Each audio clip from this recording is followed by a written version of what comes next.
All right, welcome back, everyone, to the Game or Die podcast. I am your host, Ryan Moore, and this episode, I've been playing some games, and I'm having fun with them. I am super happy because I finally finished the Prince of Persia Sands of Time series. I went back and I played through all of them. And I actually played through not just Sands of Time, which I played through before, and I started Warrior Within, but I never finished it back when it came out in like 2004. So I went through the entire trilogy of the Sands of Time for Prince of Persia. And I think at the last part of the last episode, I was talking just a little bit about Warrior Within, which is the second game. So I finally finished it. And most of my feelings stay the same exact way throughout the entire game from when I played it the first time. So back when I was playing through Warrior Within the first time on the original Xbox, when it came out, I enjoyed it. I really liked the combat. That's kind of the thing that everyone talks about when that game, when they're talking about that game. The combat was so much better than what it was before. So basically, Prince of Persia, the Sands of Time basically had a little bit of, combat. You were able to jump through or jump over characters and stuff, but it wasn't really in depth. Warrior Within took that concept of combat and changed it. They added combo systems and things like that to this game, which, yeah, it does help, but I, got through it pretty much by just kind of button mashing just a little bit. You don't really have to pay too much attention. It definitely does help, especially on harder difficulty, but it's still kind of the same thing, but it's just so much better. There's so many more moves. You can grab onto these pillars and kind of swing around and do a couple different moves just on the pillars alone to attack enemies. They also added boss fights, which was pretty cool. There's not a ton of them in there, but there's definitely a few boss fights. And the checkpoint saving isn't too bad, but the one thing is you cannot skip cutscenes. I hate when games do that. I don't understand why you can't skip cutscenes. If you finish the game, or if you die on a boss and you don't live and you have to retry it and you've already seen like this cutscene that might be a few minutes long, it's just like, why aren't you allowing me to skip it? At least let us like power through it, but like push A and kind of fast forward, and that's what this game does. But it's still not like letting us just skip the cutscenes. If we've already seen it, it's not that big of a deal. We don't have to keep going through over and over and over and over again. So, Warrior Within. The way I feel about this game is that it did bring some polish to the series. It added a much grander scope of storytelling. In the storyline itself, the scope is a lot more bigger, but the game itself is very condensed in one single island. In the first game, you were traversing kind of a lot of the Maharaja's palace, and it was huge and vast and different.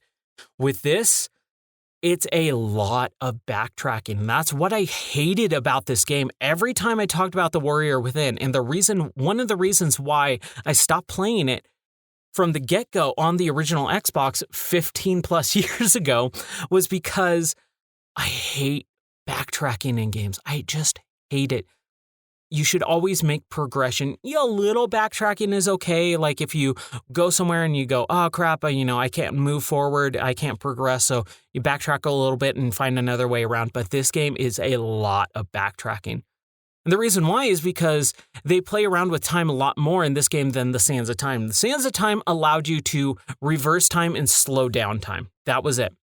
So if you were running alongside a wall and missed a jump and jumped to your death, you could reverse that and kind of give you a couple retries, because there was a lot of those types of things in that game where you would just accidentally mistime a jump. Same thing here. If you mistime a jump in Warrior Within, you are allowed to reverse time, and you have a certain amount of times you can do that. So you can kind of redo your jumps. And that really does help, especially with combat too, where you might get in a combat scenario with about 4 or 5 or 6 or 10 guys all coming at you, and you're spending a couple minutes fighting, but you just get knocked on your butt and you fall down, and then the enemies kind of overwhelm you, and you take way more hits than you should, and you die, so you can reverse it. That's pretty cool. Same thing, you can slow down time, which really helps on some enemies. There were a couple times where I was just trying to stay alive long enough. I had just a sliver of life left, and I hate when enemies block and you don't even chip damage. Like, if you just hit someone over and over and over again, like let's take Street Fighter, for example. In Street Fighter, if someone presses back, they block. If you are against an enemy that is blocking and you just hit them over and over for a minute straight, nothing happens. You just wait and wait and wait. But chip damage is where you hit someone, even if they're blocking, a tiny, tiny little chip of damage gets taken off with every hit or every few hits or whatever it is. All fighting games are a little bit different in that, but chip damage is definitely something that these games need when an enemy blocks for, let's say, 45 seconds straight. There was definitely times in this game where I would be hitting someone and just trying to knock them down so that I can stab them, or get a little bit of health when I have like 17 people surrounding me. There was definitely sometimes I got really frustrated in this game with the combat. Even though the combo system is really cool, the enemies just block and you hit them and you bounce backwards. You kind of stumble backwards, and if other people are surrounding you, they have an opportunity to hit you, and it just gets really frustrating. The combat was improved, but not perfected. So it can get really frustrating when you're sitting there just trying, like the guy's flashing, he's sandy, you just need one more hit and he's dead, and then you get your refill of your sand so that you can slow down time and take everyone out super quickly. But you're spending like 10 minutes practically, that's what it feels like. It's probably more like 10 seconds. But you're hitting the guy over and over and over and over again. He's just sitting there blocking the entire time. And you got these other characters that are, flipping over you and jumping over you and doing these really technically demanding type of counter moves that you can't block. And it kind of gets frustrating at some point. So the combat is improved in this game, much improved. It's way better. I had way more fun with the combat in this game. But at the same time, it's not as good as it could have been. So basically what happens is at the end of Prince of Persia 1, Sands of Time, you are with your, tag-along character Farah. And you reverse the Sands of Time, but at the beginning of the second game, there is this sand monster, kind of like the keeper of the sands of time. He's called the Dahaka, and he's a time traveler, basically. He's big, black, tentacly monster-looking guy, very menacing, and he is chasing you throughout the world, trying to kill you because you are an intruder because you use the sands of time, and you kind of messed up the timeline a little bit. So you're trying to escape him throughout the entire game, and you come across this island called the Island of Time. It's where the sands of time are created.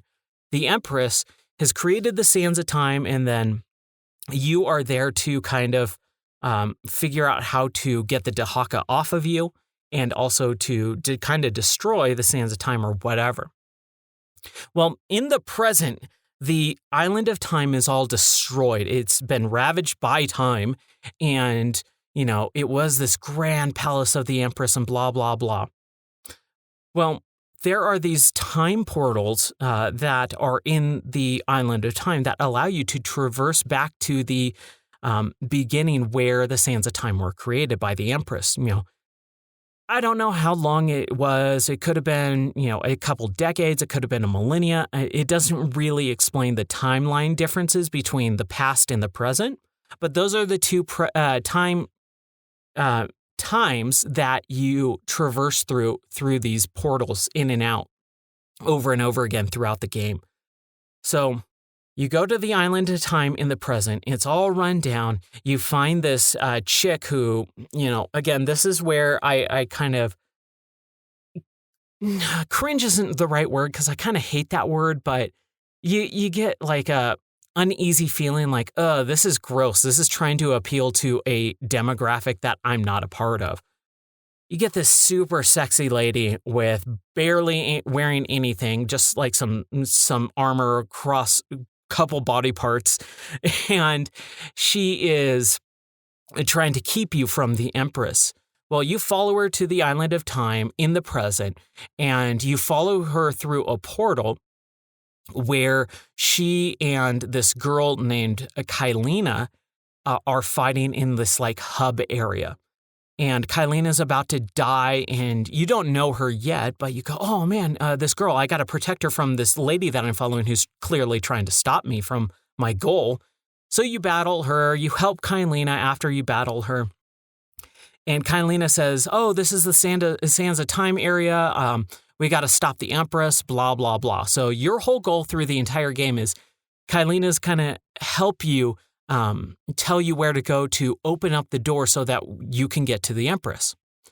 So you go through the left side and the right side of the island to unlock these doors, and it is just a super long area. So the game kind of splits in half at this point. Left side is one lock on the door, the right side is the other lock on the door. And throughout the left and right side, going through the stuff to unlock these doors, you travel back and forth between the present and past over and over and over again to kind of get to where you need to go. Because in the present, some places are blocked off. In the past, some places are blocked off by, traps and things like that. So in this game, as opposed to the other game, where the other game was just about traversal mostly in little combat arena areas, this adds a bunch of trap mechanics. You got spinning logs, spinning saw blades on the walls when you're having to run. So you're having to time your jumps, and that's where the time mechanic, reversing time to, not mess up, or slowing down time so that you can pass through these saw blades that are going super fast, or these spinning logs with spikes on them, or these pillars that come up through the bottom of the ground that spin around with little blades on them. All this stuff is throughout the entire game, and you have to traverse through this. So you're going forward and backwards, trying to weave in and out of certain areas throughout the entire game, and that's where backtracking really comes into play. You're going back and forth through the same areas, just in different time periods. So some parts of the level are deformed because of time, different pillars, different balcony areas that don't exist in the present, but they existed in the past. That's how you go through these areas, and you are backtracking so much through this game that you see half of the game, you've seen the whole game. At a certain point, you don't see something new for a while because you're going back and forth through the same area over and over and over and over and over again.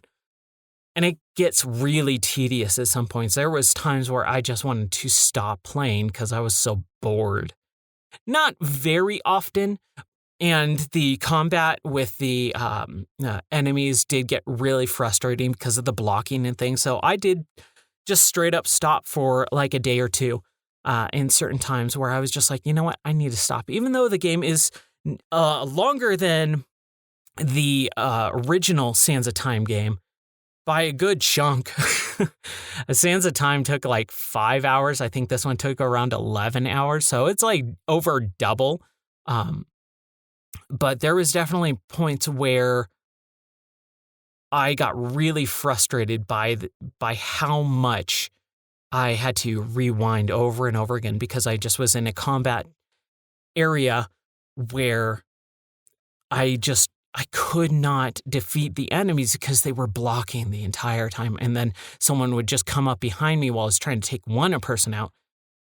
Or a person would jump over me over and over again for like 45 seconds straight and just trying to get one last hit off. And they would just dodge. And it just got overwhelming at some point. So I had to stop for a while, come back to it later, and I beat it. And I had a good time. I'm really glad I finished Warrior Within. So I'm going to spoil the ending because I got to talk about the next game in the series. I finished this game and I didn't know what the ending was because around 75% of the way through the game, you are turned into a sand wraith. And the reason why is because Kailina, again, spoilers, is actually the Empress of Time. And so she was trying to help you, but throw you off the path and kind of put bad guys in your way to kind of kill you, but it didn't work out. You don't find out about this until about halfway through the game. And so she betrays you and you got to escape from her and she creates the sands of time or whatever. I can't really remember. I've played a lot of games in the last couple of weeks. So halfway point, you battle her, big boss battle with Kailina, and you basically have to get this death mask, this time mask. And the way that you get it, the Dahaka is like trying to kill you and all this stuff. You get the time mask and it turns you into a sand wraith, this weird creature that I was talking about in the last game where you have basically unlimited sand powers. You have basically it regenerates super quick. So you almost completely infinite slow down time, almost completely infinite rewind time, but your health goes down. And this is something that I'll talk about a little bit later on too, but when I was playing the original game on the Xbox, I remember dying a lot because my life meter went down. That's what I remember, but this was 15 years ago. When I was playing this game, I played it on the PC, and your health gets to a sliver and then stops as it depletes. So you get a full life, you drink from the fountain, you get full life, and then you start running. And it's basically like time against a clock. You are going through all these puzzles, traversal puzzles, all the saw blades and all that stuff, trying to refill your life meter, get to an area where the water is so that you can drink and refill your life. Killing enemies doesn't refill your life. I don't remember. I don't think so. But drinking water does. So you got to get from point A to point B in a super quick amount of time before your life runs out. In the PC version, the one that I just played, your life doesn't completely deplete and kill you. It gets all the way to the bottom and gives you just 1 hit point left, basically, so that you can still get to the area without dying, and you're not on a clock schedule, and you're not like timed, basically. If you get to a combat area, which you want to try to avoid, you can still live without having to rush through everything. So I was able to complete this game much faster because that's the point that I stopped playing at, and that was about 75% of the way through. I had probably about 2, maybe 3 hours left on the original Xbox version I played back in 2004. So I'm kind of mad at myself that I didn't just finish it. I wish I would have stuck with it, at least so that over these last 15 plus years, I could have said, hey, this is what this game is. This is the ending, blah, blah, blah. Let's talk about the ending for a second. So the Empress of Time is Kailina, and you get this sand wraith mask that you try to stop her with and blah, blah, blah. I'm not going to spoil everything, but there's a big showdown at the end. And if you find little secrets throughout the game to upgrade your health, just like in the original, you can upgrade your health throughout by finding these little cracks in the wall and going through these. Now, instead of finding a crack through the wall and just walking forward to drink from this like eternal youth fountain, like dream sequence area, you find a crack in the wall and then there's like a traversal puzzle. So it's a little bit different. And I like this way too. I like this way a lot more so that you can actually, there's a risk reward for trying to get more health, which I like. So, at the end of the game, you basically there's two different endings. You can have a good ending, you can have a bad ending. Good ending you get if you find all the health upgrades. And the bad ending is if you don't have all the health upgrades and you just kind of rush through the game and didn't like explore and have fun with the game. The bad ending is the Dahaka comes in at the battle of you and Kylina at the very end of the game and kills Kylina and takes her and absorbs her so that the sands of time were never created and you go on your merry way and go back home. The good ending is basically where Kylina is about to get killed by the Dahaka and you save her life and you change her and you tell her, like, I'm not trying to kill you. Like, that's the whole thing throughout the game is she thinks because she saw the timeline, you kill her. She saw the bad ending.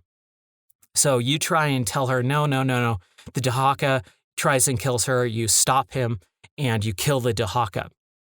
And so both of you go back on your boat, leave the island of time and go back to Babylon, go back home with her. That's the good ending.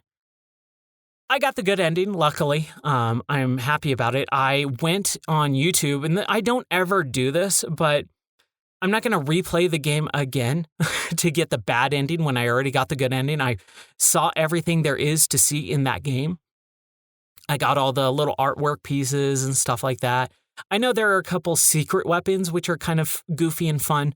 I didn't get those because I just wanted to play the game, and I just took my time and found mostly everything except for those secret weapons. And I could have got them if I just paid closer attention to certain things. But they are not required to get, a good ending or anything like that. So I went on YouTube and looked at the bad ending. The bad ending is very, very similar. Just one little cutscene that changes everything. But the ending, the like last, 10 seconds or whatever of the ending of you going back to Babylon and realizing that Babylon is being taken over while you're gone stays the exact same. So that is Warrior Within. And I really liked it for the most part. I think it's a better overall game from a mechanic standpoint. Because like I said, the wall running, the traversal puzzles, the traps, the booby traps, all the saw blades and stuff are way more fun and enjoyable. New enemy types. You got like lady ninjas, invisible characters. All of this is really cool. And I didn't even talk about this because I think I talked about it last time, but I'll just reiterate. The secondary weapon just brings such a big, huge improvement to the combat. In the original game, you just had your sword and the dagger of time, and you were able to use that, but you couldn't do anything else. In Warrior Within, you are able to pick up weapons from dropped weapons from enemies. Every enemy has a dropped weapon. There's a couple different ones. There's a good variety there. And there's weapon degradation, which normally I hate. I hate weapon degradation in games like Dark Souls. I didn't even care for it in Breath of the Wild, but it wasn't too bad because just like this, it encourages you to use different weapons. Different weapons don't really mean a whole lot or do a whole lot in Warrior Within, but in Breath of the Wild, they definitely do. So weapon degradation, you use your weapon a couple of times, and there's also a throw button. So you can actually ditch your secondary weapon and throw it at an enemy, and sometimes like it'll slow down and cut their heads off and all this cool stuff. It's freaking rad. I love it. It's so cool. So I really enjoyed this game, but like I said, I don't think the story was very good. I think the tone was totally off, and the prince feels like a very different character. The music is awful. I'm going to try and drop some Prince of Persia music for Warrior Within in here because, it's just so generically new metal, early 2000s new metal, that it doesn't feel like the same game. It doesn't feel like the same character. It doesn't feel like the same stakes. It really does feel like a rushed job where they got a note from an executive saying, we need to make this more edgy. We need to appeal to the teens. And that's exactly what this game feels like. And it's a bummer because it's a much better game from a gameplay perspective. But the narrative and the story, I don't care for it as much at all. I think the first game is way better than the second game in the storyline department and the story. And the narrative, you don't get that that narration storyline from Warrior Within. The prince doesn't narrate the story. He does talk to himself a lot more. He's a lot more verbose, I guess, is the word. He talks to himself. He comments on what's happening in the game, which gives him more personality, I guess. But it doesn't feel the same, and it's a different direction that the storyline took and the narrative took. And I just didn't care for it as much. But like I said, the gameplay itself, the mechanics of the game, the level design is much better, although it is not as unique. You're stuck on the island the entire game. And yes, there are a couple outside parts, and there are a couple really nice looking parts to this game. There's a whole area that centers around this kind of garden area with this big tree in the middle, and you have this huge, massive area that you're going back and forth from and swing through poles and stuff. But it doesn't feel like different areas. It just feels like one special area, very few and far between. And backtracking through it over and over again through different time periods just doesn't make it as special. So that's Warrior Within. So I'm gonna drop some music in here just so that you can see what it looks like. And after we get back from that music break, I'll talk about The Two Thrones, the third game in the trilogy, because I finally got to play that. And now I have an idea of what that game is. And it's so much better. Oh my gosh, it's so much better. So let's play some music and I'll talk to you after the break.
So, next game.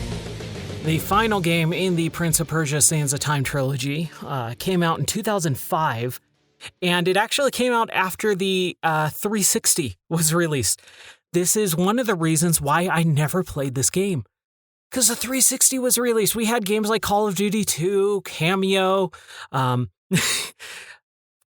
Forza, no, it was Project Gotham 3, and a couple other games. So I did not get this game because, to me, when the 360 came out, the original Xbox was basically just an emulator box at that point. And yeah, I did play a lot of emulated games still on the the original Xbox, but I didn't play new games that were coming out. There was SSX on Tour that came out around that same time too, around, if not after the 360 came out. And even though I loved SSX, I didn't really play that game until maybe a year or two after.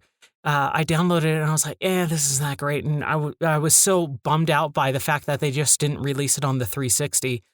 They did things like Gun and other games that kind of had a dual release, and the 360 version was always better. So they didn't release Two Thrones on the original or the 360. So I never played it. But finally played it now, and oh man, it's seriously, it is exactly like what everyone says. It's the best version of it is the best out of those three games.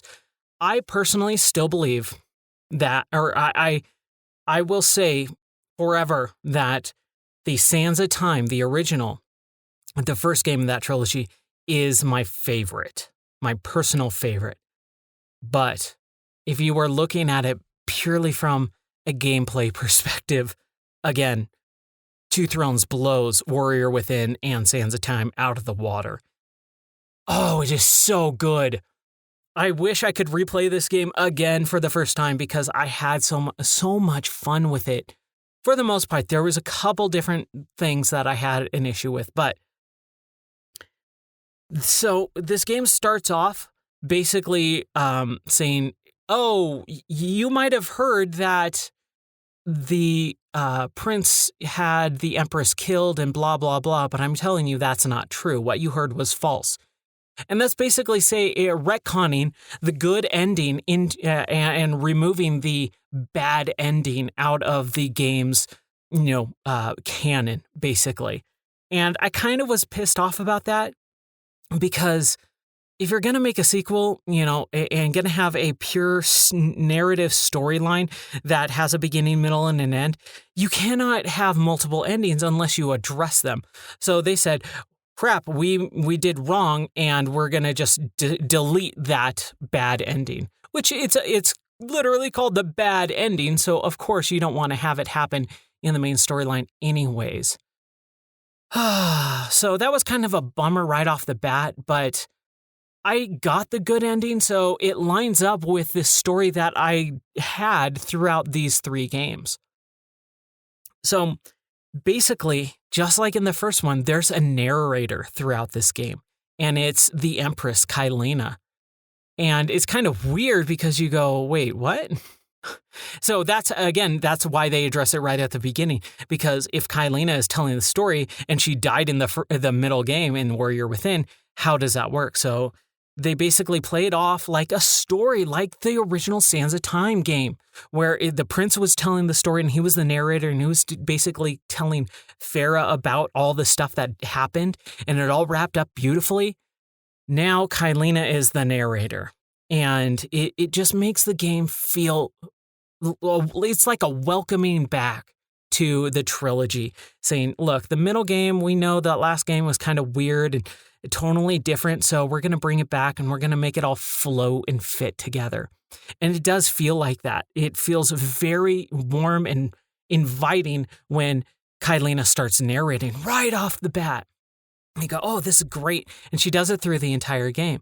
There are large swaths of that game that she is not present for. She does not talk, but it's still good to have that narration. It just feels like an old familiar friend, kind of, it's going, oh, it's like the first game. Yeah, the first game was better anyway. So they kind of do that, and that's really nice. And then what they do is, again, spoilers, I'm going to talk about the entire game here. They bring it all back to the first game again in another way. So you get to Babylon, which is the prince's city, and the prince's dad, the king, is there. But when you get to Babylon, you see that the city is burning down. There's, attackers and all this stuff. So the prince starts freaking out, and their ship gets blown up by the attackers. Prince gets washed ashore, Kylina gets washed ashore, and she gets captured because they're kind of in two different areas. So the prince sees her getting taken off. She's knocked unconscious, and he goes, "Oh, Kylina, Empress!" And you have to go rescue her. So you go through the burning city, and you're just dumbfounded by what's happening. You have no idea. The prince keeps talking, going, why is this happening? And all the citizens are kind of being like tortured and taken away and arrested and all this stuff. And there's a lot of chaos going around at the very beginning of the game. So it feels very chaotic, but in a good way. You're running right off. As soon as you start booking it towards towards Kylina. And it feels really good to just be moving. No tutorial, there are tutorial hints, but no tutorial levels. No, let's get deep into this story. We're in the third game and blah, blah, blah. It's just you start playing, and it's really, really nice. And then Kylina is captured, brought to the palace. Your dad is nowhere around. Someone's taken over the palace. And you find out it's the vizier from the first game. Since you reversed the sands of time and used it so none of that crap happened, the vizier is still around and he's still trying to get the dagger of time. And he has it, and he uses it to kill Kylina, the empress, the creator of the sands of time. When she gets killed with the dagger of time, this whole weird cataclysmic, explosion of sand goes throughout the city and turns everyone into monsters, or all the bad people anyway.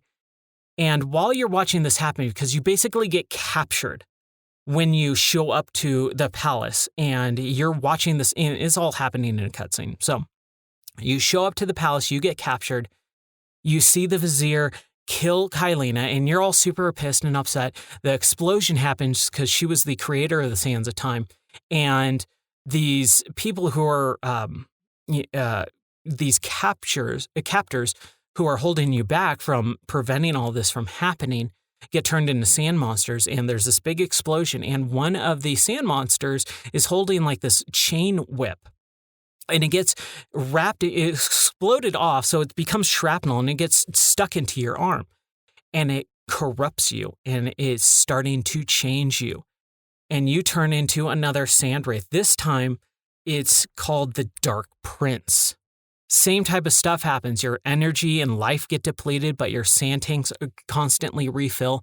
But this time, if you kill enemies, your life regenerates. And it doesn't just go down to a sliver and then stop. It literally does kill you. And there was a lot of times where I died because I just ran out of life. So, again, I don't know if that was a bug in the PC version of Warrior Within where I wasn't getting I wasn't dying because my health dropped all the way down, or if it does actually stop in Warrior Within, or what, if I'm misremembering, I'm not sure. But the PC version of Two Thrones, yeah, your life depletes all the way and you will die. And what's really cool too is you don't have to just look at your life meter all the time. You can actually look at your character. The prince, because he's that sand wraith, he's very dark and smoky, but also has some like these golden lines, like emanating light exploding out of him, kind of. And when you start getting really low to about where you're about to die, and like, hey, you need to kill someone to get some life back, or need to find some water to change back into the normal prince, your body, those, instead of yellow glowing aura parts on your body, they are normally yellow. Now they turn red, which is really cool. So, again, just kind of like the second game, you take control of the prince, but he changes his appearance in his body to where he controls very differently. Luckily in this, it's broken up into sections, so it's not a huge long chunk of the Prince, huge long chunk of the Dark Prince. It's kind of Prince, Dark Prince, Prince, Dark Prince, and over and over and over again, it kind of switches back and forth, back and forth, back and forth. So it's really nice to be able to have that new character or that type of character in the play style, because when you are the Dark Prince, there's not a whole lot of enemy encounters, but there are some. But most of it, again, is traversal. And it's really cool because this all takes place in Babylon, in the city. And you're running through the city and on the rooftops and things like that. You got a really good view of the city and the palace tower off in the distance and blah, blah, blah. It looks really cool. And you go, man, why does this seem very familiar? Now playing it, back then it didn't seem familiar, but playing it now after all these other games have come out and realizing Ubisoft made these games and then Ubisoft made the Assassin's Creed games. And this was before Assassin's Creed came out. And back then, they were trying to transition the Prince of Persia into the Assassin's Creed game. And there's DNA of Prince of Persia in the Assassin's Creed games. So it's really fun to be able to kind of see like the level design and see like the first couple of Assassin's Creed games back to back and side by side, and see very similar DNA from both of them. And that was just something that I thought of while I was playing the game, and I went, oh, that's really cool. I like how they do that. So there's a lot of similarities between this one and not just the Assassin's Creed, but also the Sands of Time game as well. Two Thrones, Sands of Time are basically like the same type of game. Warrior Within is that, weird misstep. The middle one where they tried some new things, but they went in such a hard-turned direction in the tone of those games that it feels very different. So they course corrected, they brought it back to making it a very similar game compared to the first one. And it's such a better game. So Kylena dies, you are turned into the Dark Prince, you're corrupted, you're trying to figure out how to fix all of this, and someone keeps saving you over and over and over again throughout, the beginning part of this section of the game. And you keep calling out, trying to, so you're about to get attacked by a sand monster, and they get shot dead with an arrow. And you're looking around the rooftops trying to find who is the archer who saved your life, and you keep calling out, but no one answers. You finally find the person, you talk to him, and it's Farah from the first game, the princess from the first game, which is really cool. Again, bringing it all back to the Sands of Time, making this a good trilogy. And Farah is, again, your companion throughout this. She helps you a little bit here and there, but again, mostly you're on your own. And you keep turning into the Dark Prince, and Farah is trying to wonder why all these sand monsters are happening. And the Dark Prince has a different voice. It's your subconscious voice talking to you throughout the game. And this is where you have a lot of personality, and you really get to know the two sides of the Prince character. The caring side, the side who wants to do good, the side who wants to do bad as well, the Dark Prince, trying to kind of more selfish and all this stuff. And so you have kind of the angel on the shoulder and devil on the other shoulder type of combat within the character itself. He's talking to himself the entire time, and there's just a lot of good dialogue. I really liked it. It seems a little corny, but they keep running with it, and at some point you just accept it and you have fun with the game. And so I really, really, really like this. Oh, Two Thrones, man. I'm so impressed by it.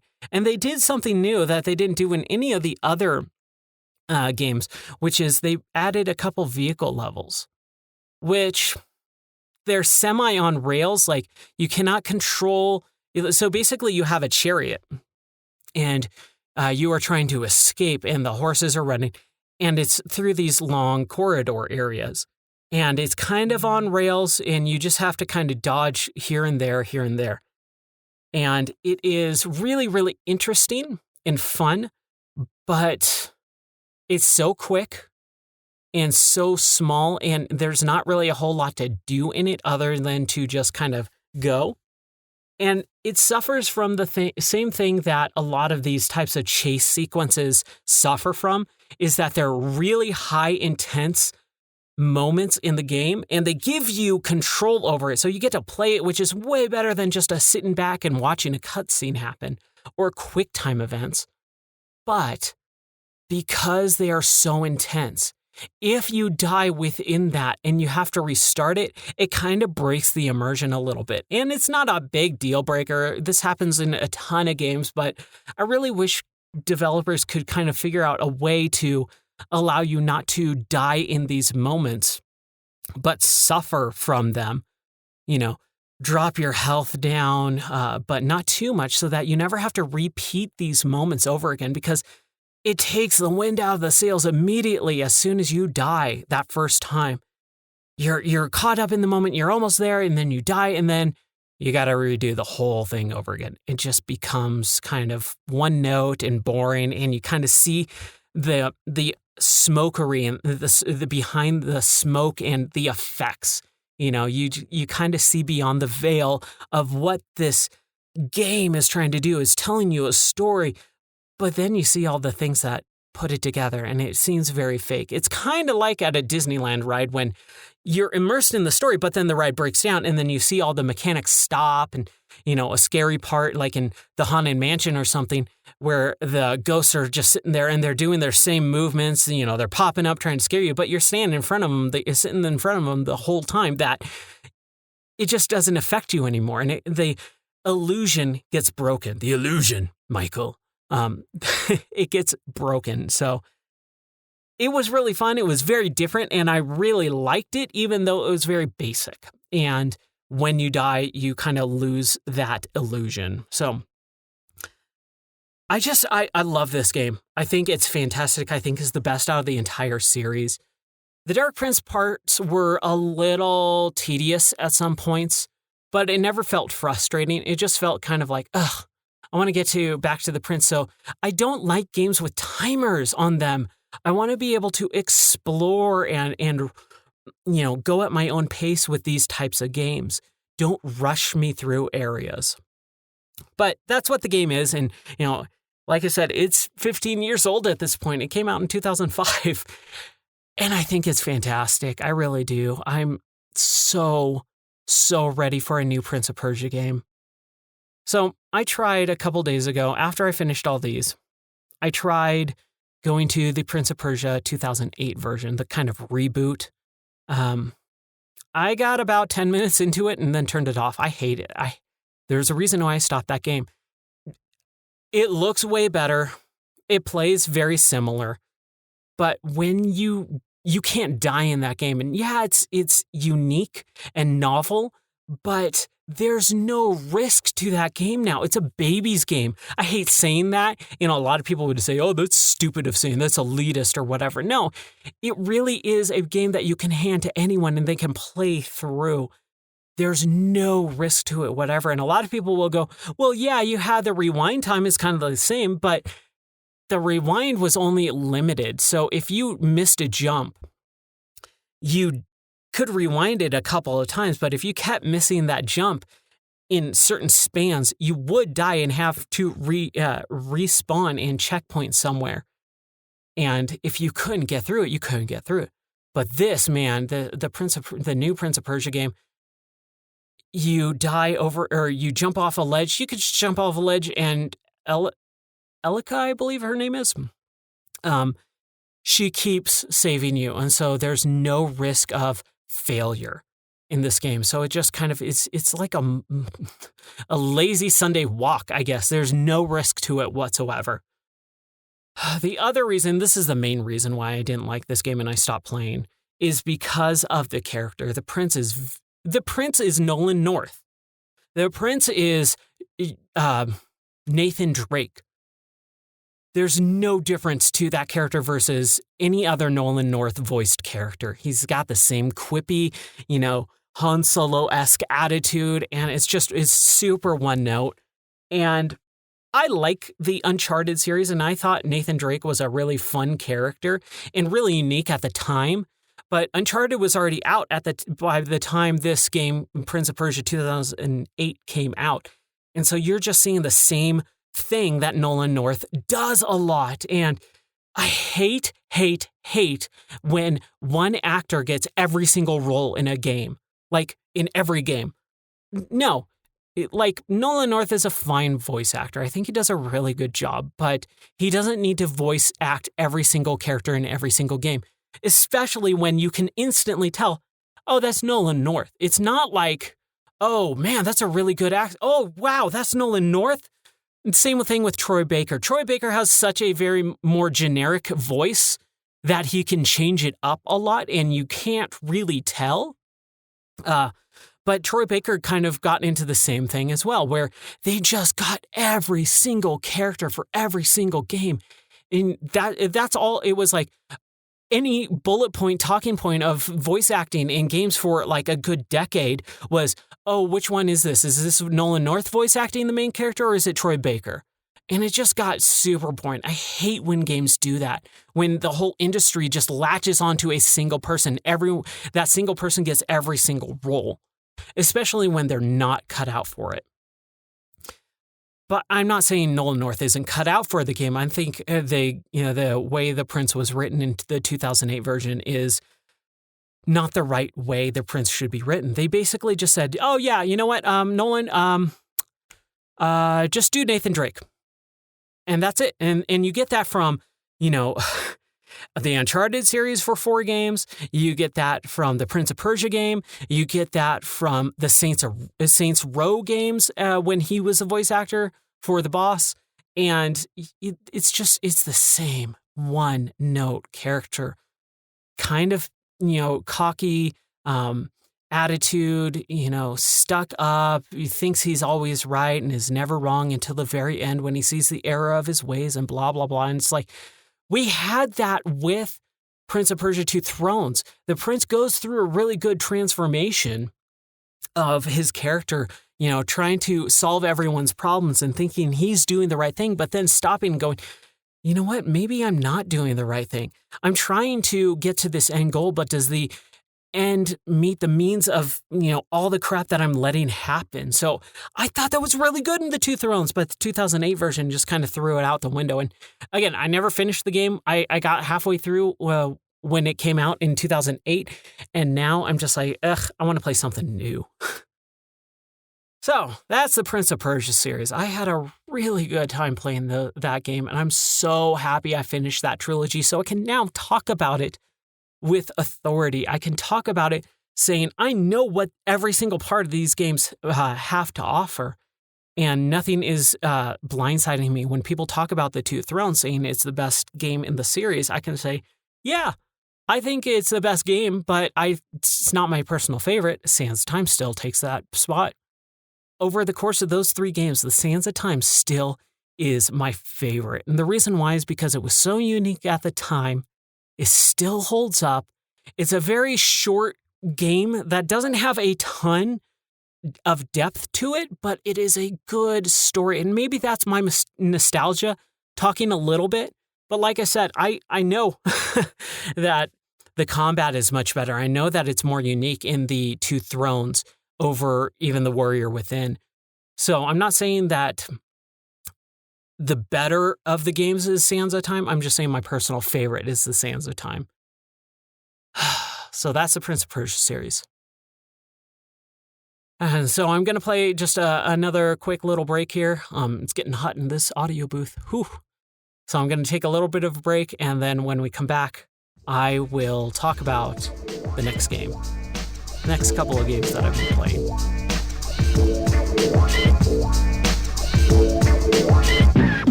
The next game I'm going to talk about is a game near and dear to my heart.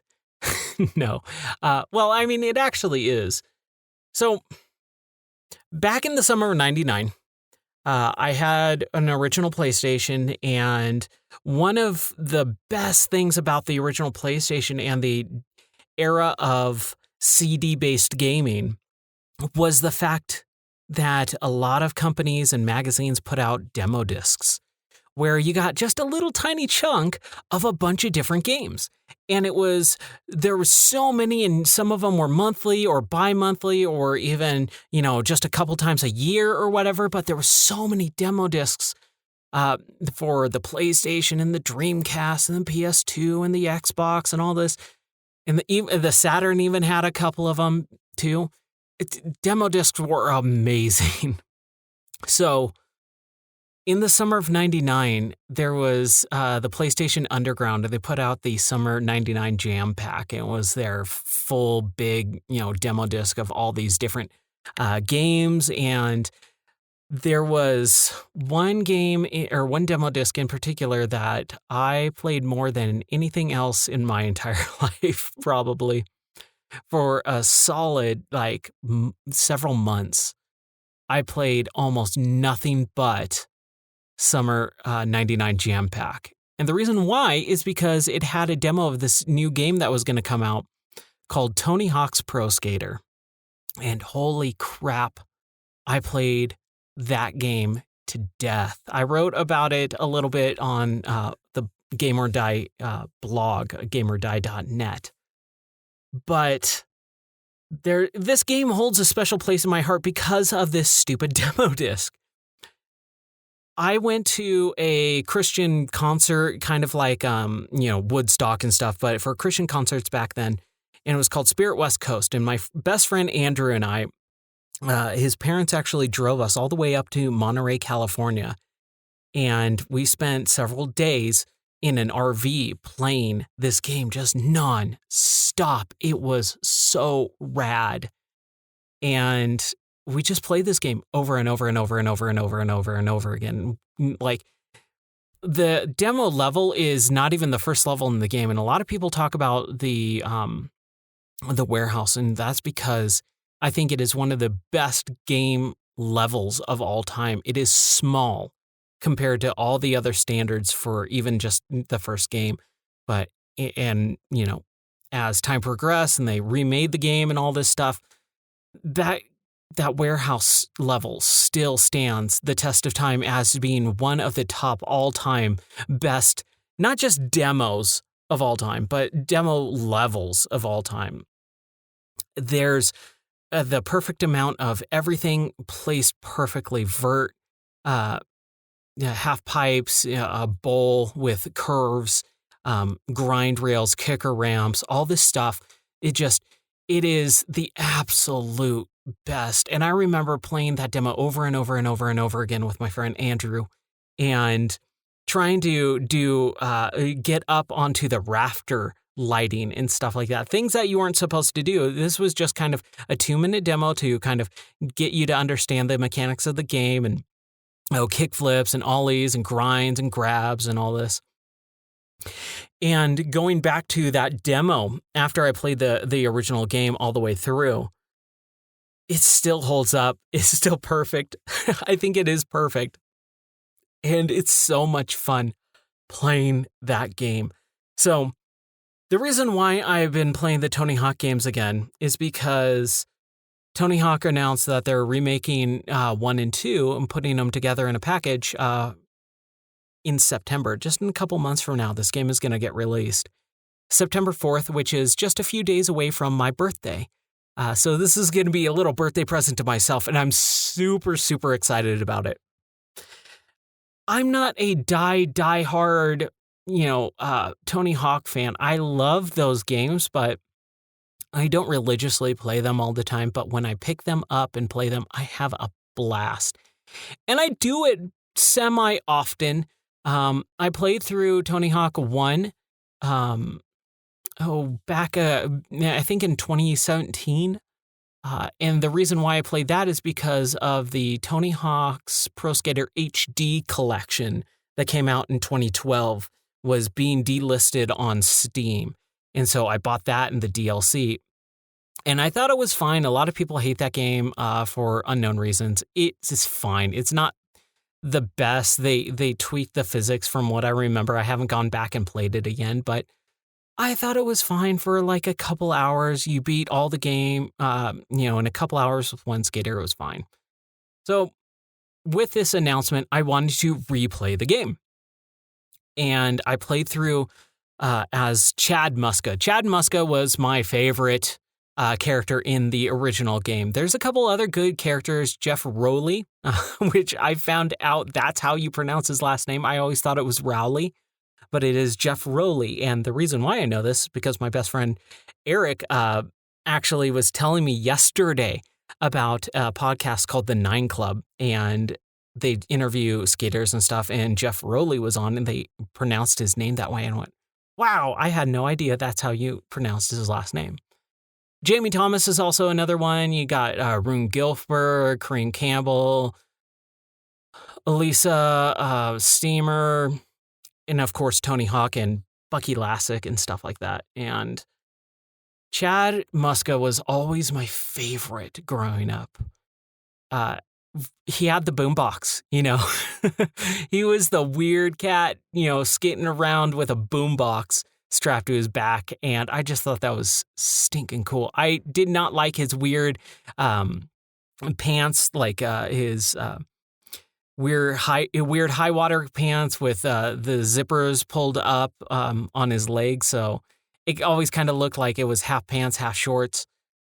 So his character model was a little bit weird, but man, I was thinking about this the other day while I was playing this game. That character model, Chad Muska's character model, is kind of what I dress like in high school, except for the pants. Red backwards hat and things like that. I don't know why Chad Muska is always the character that I think of when I think of Tony Hawk games. So I played through as Chad Muska, and my goal was just to beat the game like I did a couple years ago and do all the goals and get golds in everything. So 100% the career of that character. But I had so much fun doing it, and it wasn't that hard that I realized, you know what? I kind of want to do it with all the characters.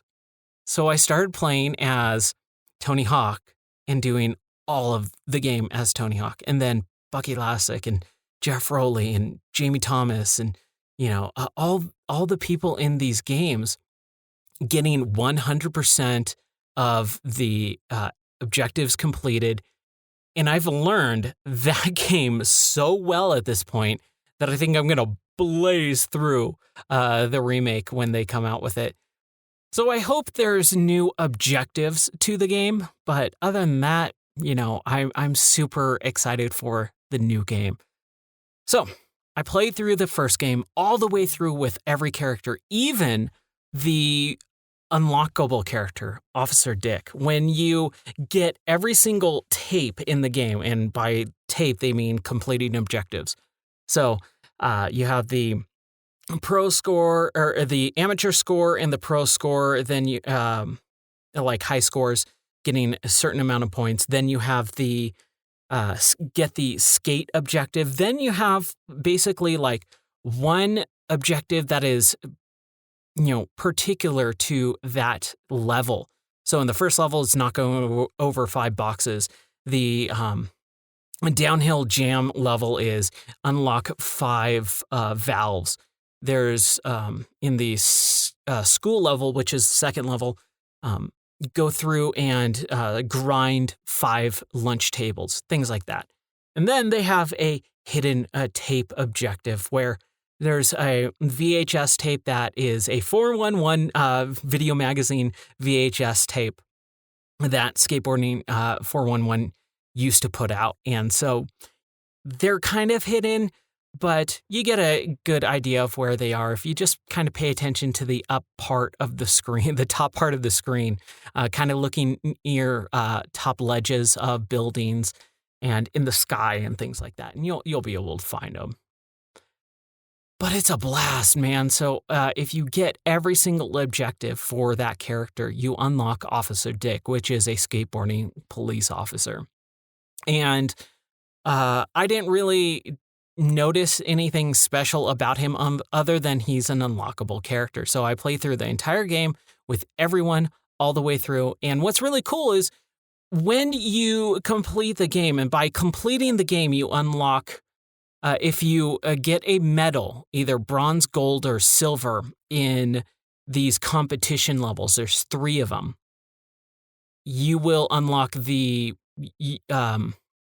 man, why am I blanking on this? You'll unlock a Bales video. So skateboarding Bales, people getting messed up, falling off their board. And it is, it's kind of brutal. As a kid, I thought it was the most, not always the funniest thing, but always kind of like, oh yeah, oh no, kind of video that you watch, but it's like a train wreck type of thing. Well, now when I watch those, I kind of have to look away. I don't enjoy watching people get messed up anymore. So if you just place in the competition levels, all 3 of them, you get a medal. You will unlock that video. But you didn't beat the game until you get gold in all of those competitions. Getting gold was a little bit hard at the beginning. But as I progressed throughout the game and beat the game with multiple characters, I started getting really, really good in knowing like really good lines and how to kind of just maximize combos so that I can beat each competition without even having to really do the third one. I can get like 15, 20 seconds in out of that 1 minute run that you're given. For each competition level, there's 3 of them. There's the warehouse, which is the warehouse demo that I was talking about, basically, just kind of upscaled a little bit, but it's pretty much almost the exact same thing. Then there is Burnside in Portland, Oregon. It's a really famous skate park. It's an outdoor cement park, and I hate Burnside. I really do. I don't like the level layout. It's really hard to get good lines there. You basically you're skating so fast at some point, you upgrade all your skills that it just gets really tough to make really good combo lines. So there's that, and there's the warehouse, then there's Burnside, and then there's a third one, and it's kind of more generic than anything else. No, I take that back. Sorry, I'm thinking of the other game. It's Roswell, New Mexico. And it's weird and a little wacky. You go through these little areas where they have an alien spaceship and dinosaur bones and all this stuff. It's at nighttime. It's out in the middle of the desert, so you got like coyotes howling in the background, but it's fine. It's just not that great. I think it's a much better layout than Burnside for sure. But again, warehouse demo, it just has so many good memories associated with it for me that I love it. So, man, I played so much Tony Hawk the last couple of weeks. So I played through the entire game, 100%ed it, and I loved it. It was so enjoyable. But one thing that always comes up whenever the game gets talked about is the soundtrack. And yeah, it's really good, man. There's some good ska in there, with Goldfinger and Superman and, all that stuff. But there's some good rock stuff. There's a little bit of rap in there as well. And I loved that entire game, beginning to end. I think it is a perfect game. If I did scoring and stuff like that, not just back then, that game is just top-notch phenomenal. But even coming back to it now, as basic as it is saying it and looking back on the entire series of Tony Hawk games, I think it's perfect. I really do. I think it's absolutely phenomenal, with the exception of the last couple of levels aren't that great, aren't that memorable. Downhill Jam is not a great level. The downtown level's not that fun for me anyways, but there's certain parts of that level that I actually really enjoy.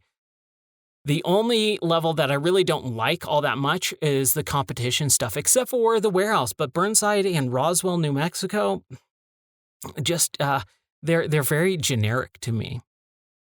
But the soundtrack's so good that it makes up for it. And hearing those songs, and only the first 2 minutes of each one of those songs too, it doesn't get old. I played that game for 7 hours roughly to complete it 100% with all the characters and all objectives and gold medals on everything. And I did not get bored of the music at all, which normally happens in a lot of types of games where you're just repeating the same songs over and over and over and over again. It's not the biggest game soundtrack either. But it really makes that whole package stand out so much more when you have good music playing back as well. So that's Tony Hawk 1. Then I moved on to Tony Hawk 2. And I started playing through it. I got about halfway through the game with Chad Muska. No, it was not Chad Muska. It was Rodney Mullen. So they added some new characters. Steve Caballero, Rodney Mullen. And Rodney Mullen's another one of my favorite skaters of all time. Chad Muska, I love him, but when they introduced Rodney Mullen, I fell in love with that dude. I remember going back to LS&S. It was a skate shop that we had in Rancho Santa Margarita that they had a bunch of videos. And when I was, in that era of high school skateboarding culture, I was a big guy and I was not very good on a skateboard, but I bought one and I watched a bunch of skating videos and, Y2K and Jackass and all that stuff was out at that time too. But there was one video that I bought the VHS of and just could not get enough of it. And it was Rodney Mullen versus Daewon Song. Round 2 is what it's called. So it's the second in the series. And watching Rodney Mullen skate is unlike any other skater. He's so technical and so crazy in all the moves that he's created. Like they call him the godfather of skateboarding and stuff like that. I believe, I could be wrong. It's been a long time since I got into skate culture.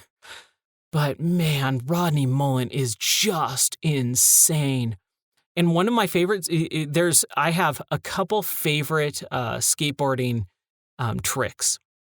The hard flip is my favorite flip trick of all time. I just think it looks rad.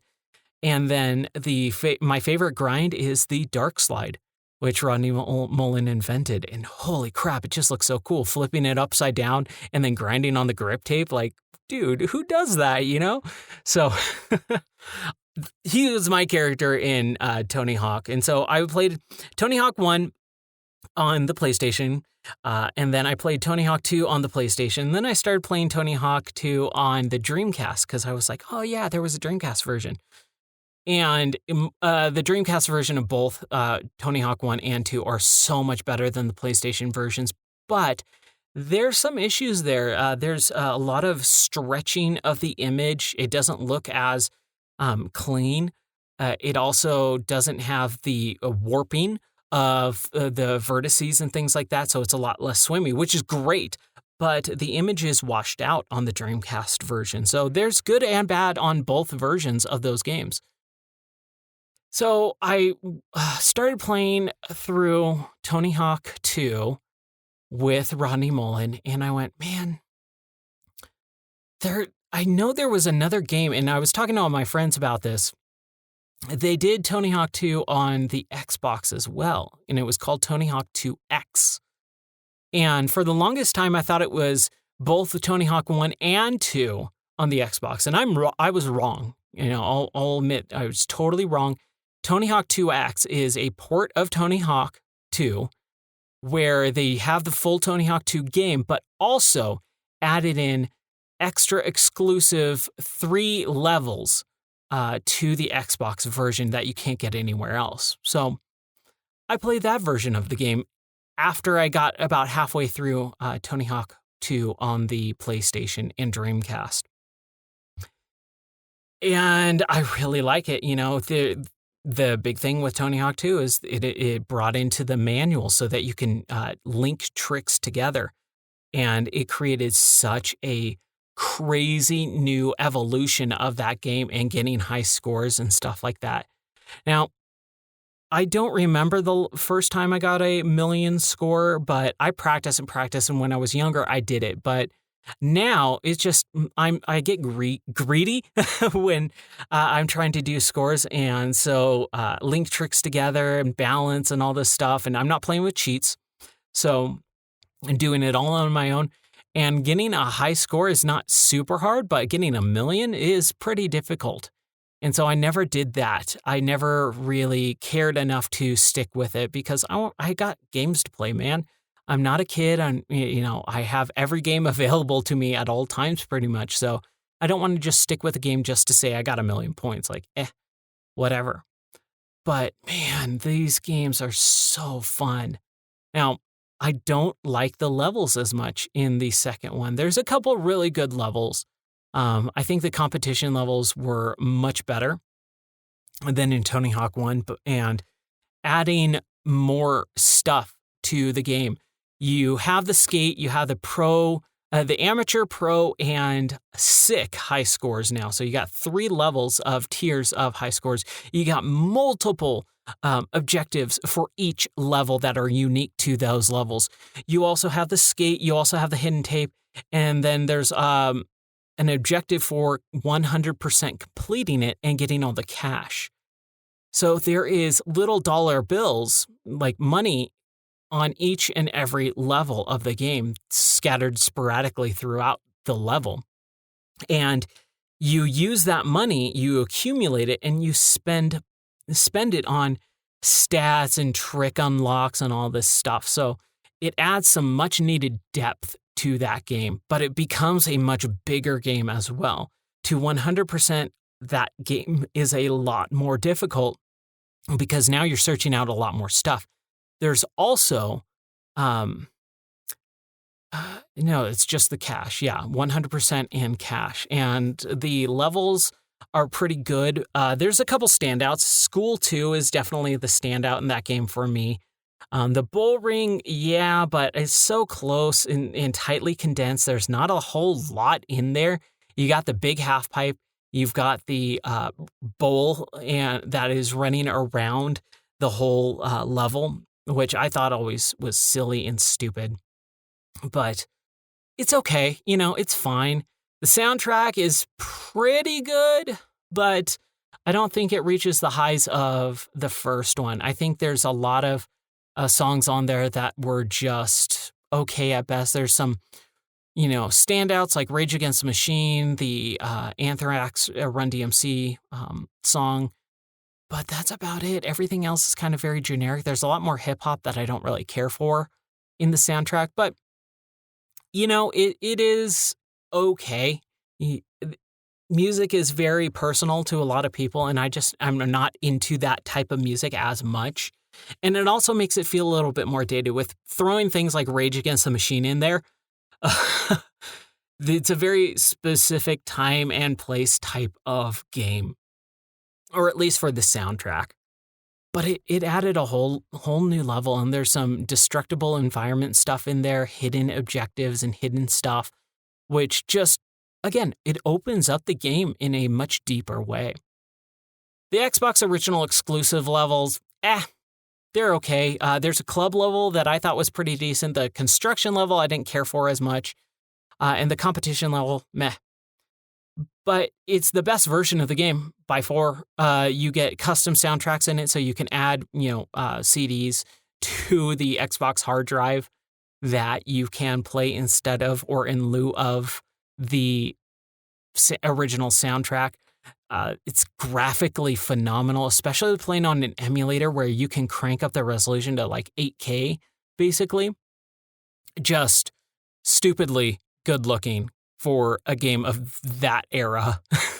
It was a launch title for the Xbox, and I did not know that until reading about it a couple days ago.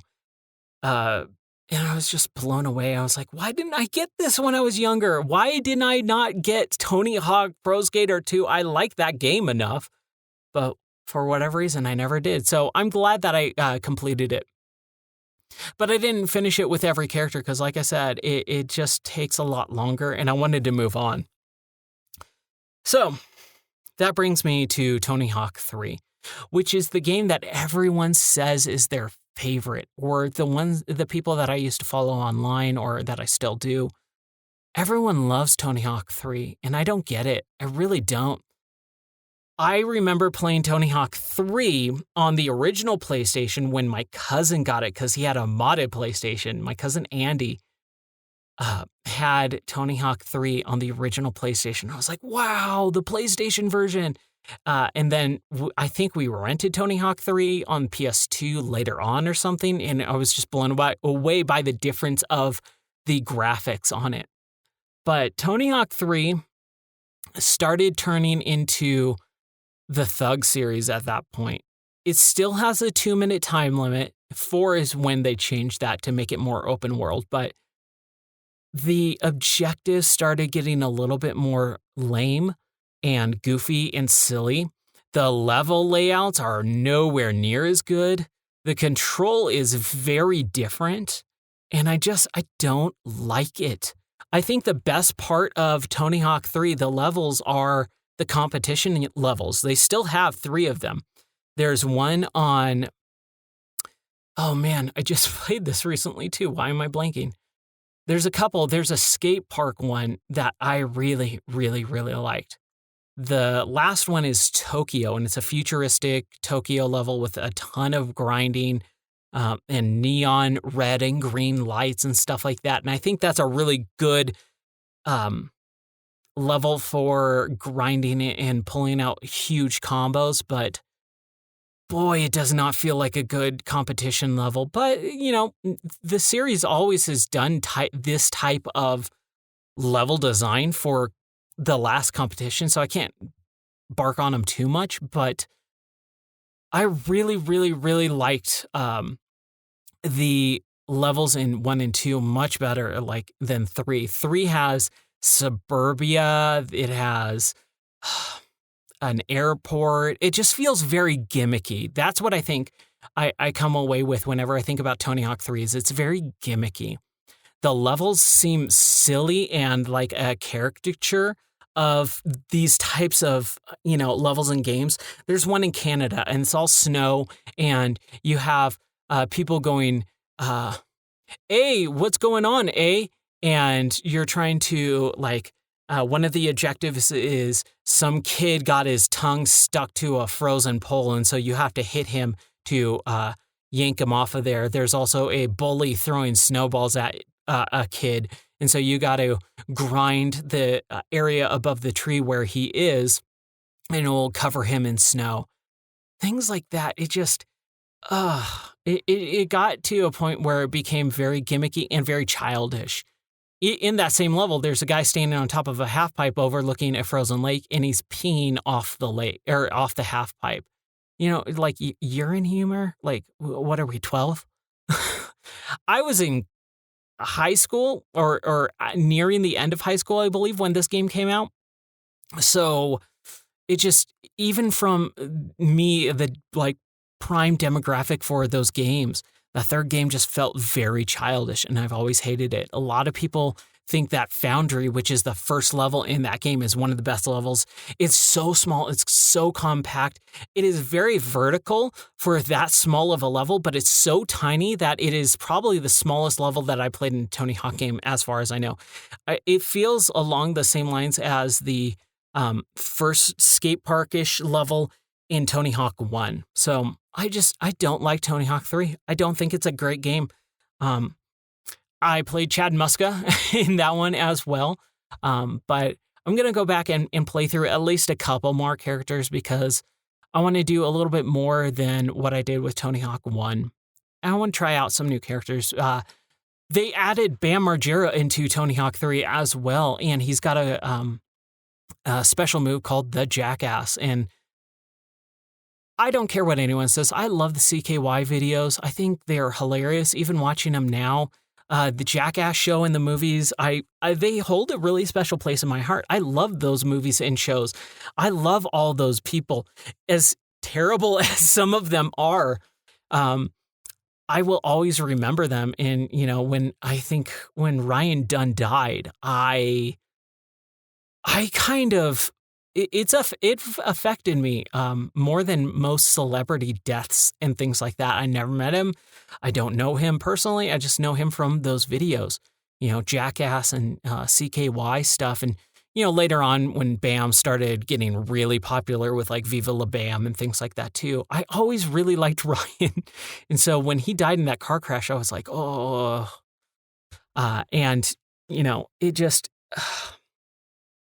I like those characters. I like Bam. I think he's a funny guy for the most part, but he's also a jerk, so you have to kind of take him for what he is and that whole family and that whole crew and everything. They're people I would never want to hang out with or meet in real life, but, I will watch whatever they do.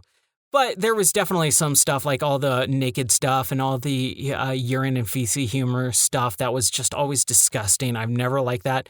I wish I had the time and patience to go through and re-edit those videos, just get that crap out of there so that I can have something funny to watch without having to turn my eyes away from a really gross, disgusting part. But everything else, man, I'll play through with Rodney Mullen. I'll play through with Bam Margera on Tony Hawk 3, and then I'll probably call it quits after that.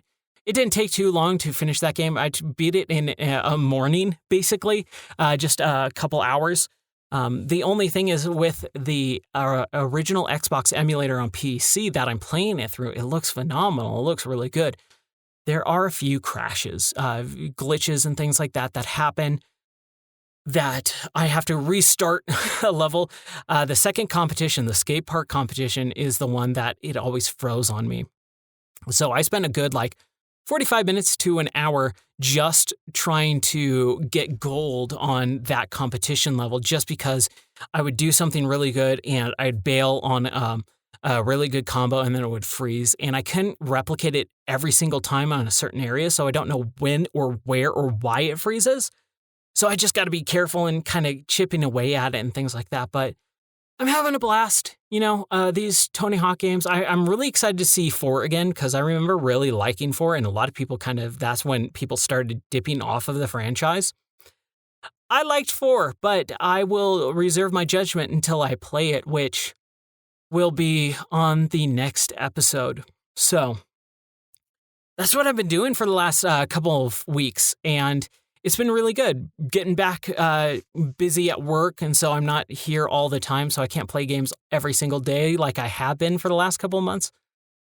But I've been having a blast. My wife and I are still playing through Moving Out. We want to finish that up. Man, just play Moving Out. It's free on Game Pass. If you have Game Pass, it's absolutely worth it.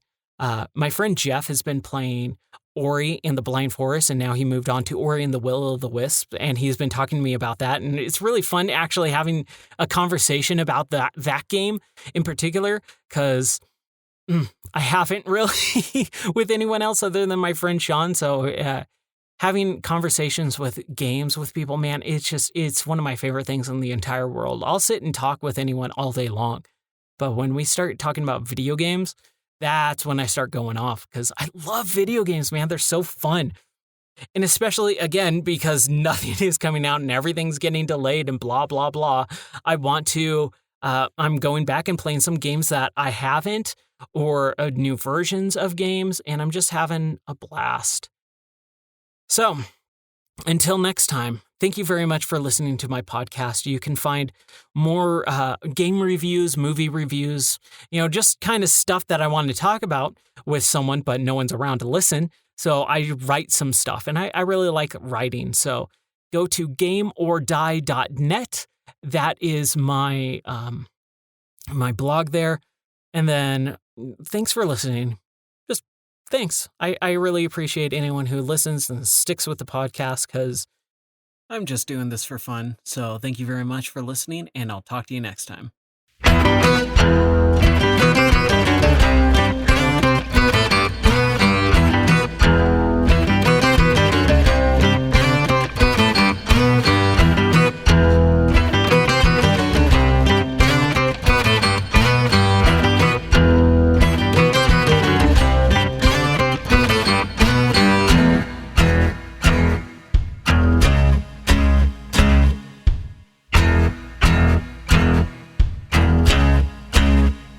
With my perceptions in a mix, down 20 miles through the sticks to the cloudy town of Hillview, population of 96. Excessive vacancy, well maybe in the shadow of the night. All the strangers passing through and where the rules just don't apply.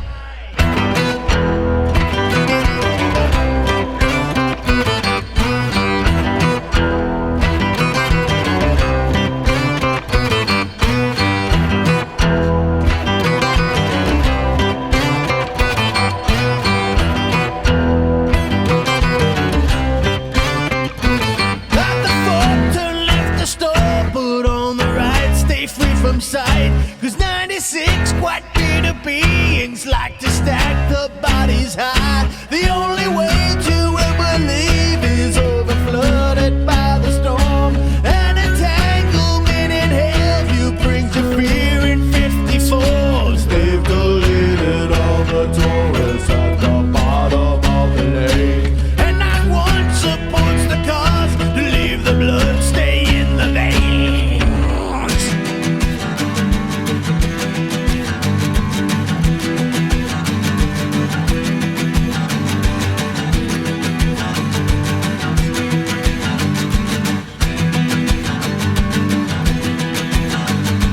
Here 3 miles back is where we are, and all we ever wanted was an answer.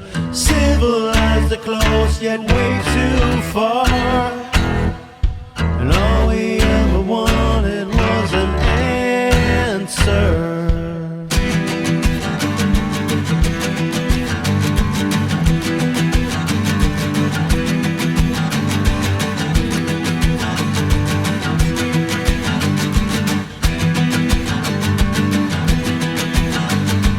Footprints giving clue to where we are. All we ever wanted was an answer. Civilized are close, you're way too far. All we ever wanted